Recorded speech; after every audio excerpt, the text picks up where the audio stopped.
I'm Melissa and welcome to Oh My Word, Millie. Oh my word, it has been such a long time since I sat behind this camera, or my phone actually, and filmed a video, and I'm like so excited that I'm finally getting into this. I know I have been missing in action and I'm so sorry about that. Life, work, and just everything has just got so exhausting, so time consuming that really this year has been such a like whirlwind, a roller coaster ride actually. And oh, I hope, fingers crossed, that I'll be able to continue filming more often. And here, this is me keeping that first step towards trying. Anywho, how have y'all been? How has y'all's reading been? Have y'all missed me? I know most of y'all have reached out to me through Instagram as well as even emailing me and asking me if I'm doing good. I am back today with another book tag. Of course, y'all know how much I love doing book tags. And the thing is, I just can't believe how soon 2022 has come to an end, and nowadays across booktube it's like all are getting into this end of the year season, and I also thought, okay, why not, I'll get on that bandwagon too. So I am here with the end of the year book tag. So the end of the year book tag consists of 6 prompts and was created by Ariel Bissett. So I will leave a link to her channel, and if I can find the original video as well in the description box down below, so that y'all can go and check her video out and also show her some love. So the first prompt is, are there any books you started this year that you need to finish? Well, y'all know I don't like DNFing or like not finishing a book, but this year I did DNF 2 books, and one of those books, really, y'all are just going to like have y'all's mind blown as soon as I say it, but just don't come at me, guys. Like, this year my reading has been all over the place with how hectic my life has been, and I haven't read as much, which is really sad. And it was like such a damper to my mood as well, and I was in reading slumps for months and months. I don't even know if that was a reading slump, but I just couldn't read. And then I tried reading Dial A for Aunties by Jessie Q Sutanto, and I just even couldn't go beyond chapter 1. I was so hyped about that book. I really, really wanted to read it. And then when Four Aunties and a Wedding or whatever, that the second book of this came out, like I was like, okay, it's right time now to get into this. But I just couldn't. I tried it twice actually, and I just couldn't. Another book is, so this book, I wanted to read it for Halloween, because like I'm this person who wants to read based on season, right? So when October came around, Halloween is in October, right? When Halloween came around, and like Uppercase YA is a Instagram page that I always go to for recommendations, and like one of the spooky reads, or like the Halloween reads that they had suggested, was Lake's Edge by Lyndall Clipstone. So I tried. That at least I went into like 3 chapters, and I just totally couldn't get into it. So that too, I tried like God. I tried for about 3 chapters and I couldn't. Like, I really didn't know what was happening, and this is like the first book of a series. So if I couldn't get into the book, the first book, like what was I gonna do? So that was shut too, because no, I just stopped that and I just went to my next read, because if I kept struggling there, I would have definitely gone into another reading slump, which I wasn't okay with. So not, I don't think like these are actual answers for this prompt, because I'm actually not going to finish it this year, and I'm not even sure when I'm going to pick it up again. Do you have an autumnal book to transition into at the end of the year? Um, well, Sri Lanka is not a country with seasons. It's either sunny or it's either raining. But y'all know, like I said in my previous prompt, I do tend to read based on the seasons, and I try, or rather not seasons per se, but like if there are like holidays or special things. So I really don't have something that is transitioning from autumn to the end of the year. Well, technically they do this video somewhere around October-ish, but well, I'm doing it in December already.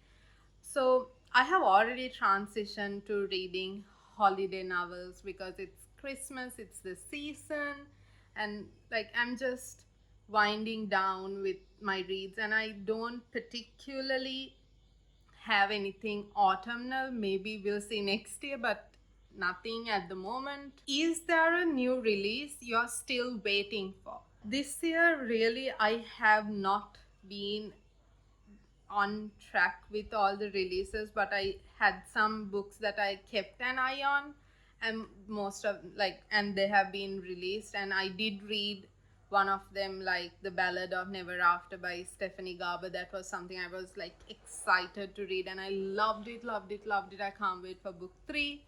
But with in the coming weeks, there aren't any releases in December in 2022 that I am eagerly awaiting, but there are so many books that I know are releasing in 2023 that I am really excited for.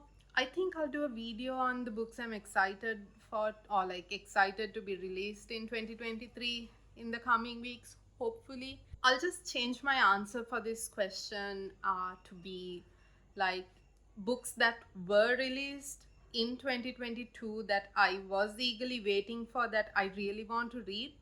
I'm not sure if I'll be able to read it in the coming weeks and end the year with them, but definitely they will be books that I pick first to read next year as well. And one is Pint of Contention by Susanna Nix. Oh, I love the King's, I think it's the King's Brothers series or the King's Family series. I just got book 1, which was my Conan only, as an ARC from NetGalley at the beginning of this year, and I was just hooked. Oh my word, like it was amazing. Then I read the second book, and book 3 was just released, Pint of Contention. I still couldn't read it. I have it on my Kindle and I really need to get to it, but that was a book that I really need to read.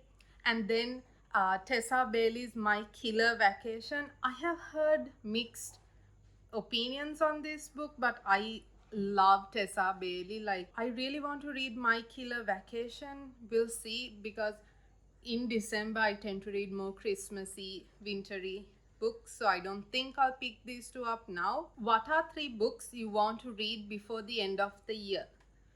I am such a mood reader. Even though I plan to read certain books, I sometimes don't feel it and I go and read something else.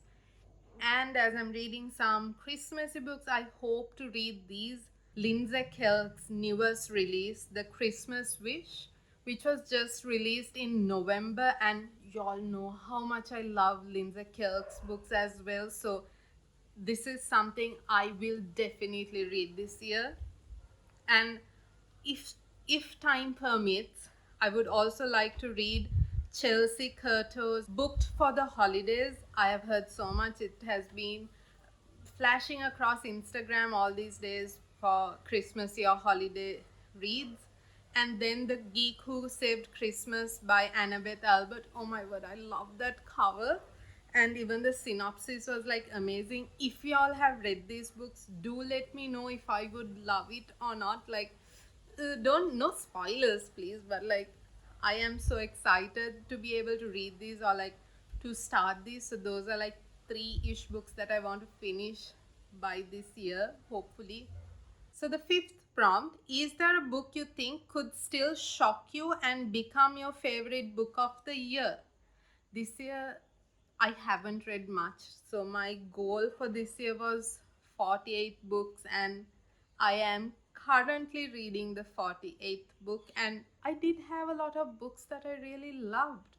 Maybe I'll do a video of books that I loved this year soon, maybe at the beginning of next year. as a recap of my reading experience of 2022 maybe. Anywho, will there be a book that tops my favorite book of the year? I don't know. Let's read and find out. I have a few more books that I want to read, like I said in my previous prompt, right? So far, I have enjoyed most of the reads that I had this year, and like I read based on my mood. Obviously, I enjoyed it, but we'll see. I'm not sure. Oh wow, this tag went really quick. Have you already started making reading plans for 2023? Y'all know me. I like to plan. Whether I stick to it or not is something to find out on the journey of going through with this plan. But yes, I have started. And like y'all know, every year, beginning of the new year, I do post a video of my New Year's resolutions. So let's stick around maybe and find out what are my reading plans for 2023. But definitely, I have some plans on targets, or like obviously the number of books I want to read in the year, and some of the books that I already own that I really need to get into reading. So yes, I will maybe try. There are plans. So let's see how it goes, and stick around, guys. Really, if y'all have not subscribed to my channel, I think y'all should click on that subscribe button and the little red like bell button next to it, so that y'all won't miss out my videos and maybe my New Year's resolution video as well, if you want to find out my reading plans. So also let me know in the comments down below, or hit me up on Goodreads or Instagram or even TikTok, guys. And let me know if y'all have any reading plans or goals for 2023, or if y'all have some books that y'all eagerly want to read next year, so that I could check them out as well. And I would love to interact with all of y'all. I have missed interacting with you all. I'm trying hard to even post more on Instagram as well. So hit me up. I'm really sorry for not being there for a long time. I hope I'll get on track very soon. Anyway, if y'all enjoyed this video, don't forget to give it a thumbs up as well, and share my video with friends and family, and spread the joy of reading during this season. And with hopes of seeing y'all next week with another fun and exciting video, it's time for me to say bye and stay safe from Oh My Bird, Millie.